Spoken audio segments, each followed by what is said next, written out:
Court চত্বরে অগ্নিকাণ্ডে ভস্মীভূত 7টি দোকান, ক্ষতিগ্রস্তদের সহায়তার আশ্বাস।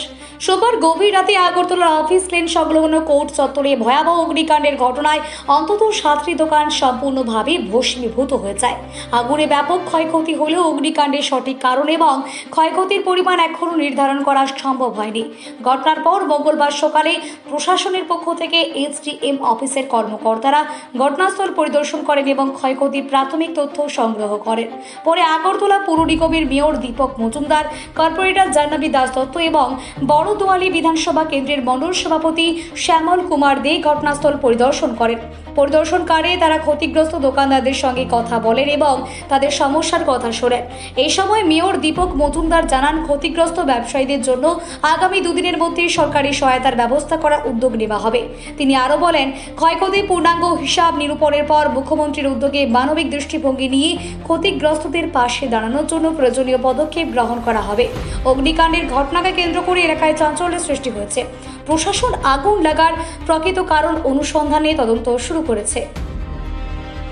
না, আমি প্রথম আমাদের এই এলাকার যিনি আমার সেবী পিন্টু রঞ্জন দাস, আমাদের ওয়ার্ড সভাপতি, উনি বলেছেন যে এখানে 7-8টা দোকান এবং রাইভেল ইউনিয়ন ক্লাব গতকাল গভীর রাতে অগ্নিকাণ্ডে এগুলি মোটামুটি ধ্বংসই, আমি বলবো 7টা দোকান একদম পুরোপুরি সমস্ত জিনিসপত্র নষ্ট হয়ে গেছে।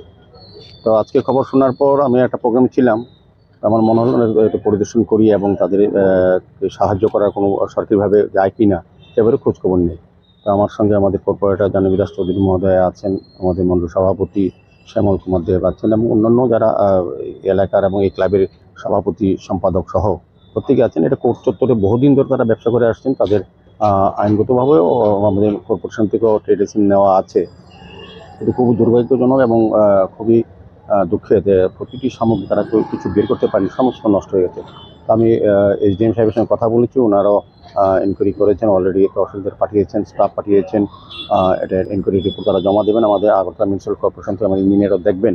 পাশাপাশি ফায়ার ব্রিগেডের সঙ্গে কথা বলেছেন, মণ্ডল সভাপতি বলেই দিয়েছেন, ওনার সঙ্গে ডিরেক্টরের সঙ্গে কথা বলেছি।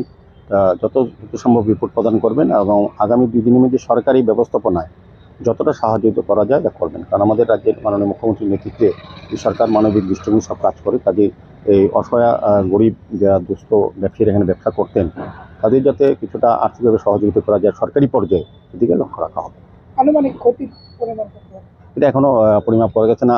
কারণ কি কারণে আগুন লাগলো এটা আমরা তো বলতে পারবো না। যারা তদন্তকারী সংস্থা, পুলিশ বা ফায়ার ব্রিগেড সংস্থা, তারা রিপোর্ট দেবেন। সেই রিপোর্টের ভিত্তিতে পরবর্তী সময় সরকারি তরফে কার্যকর ব্যবস্থা গ্রহণ করা হবে।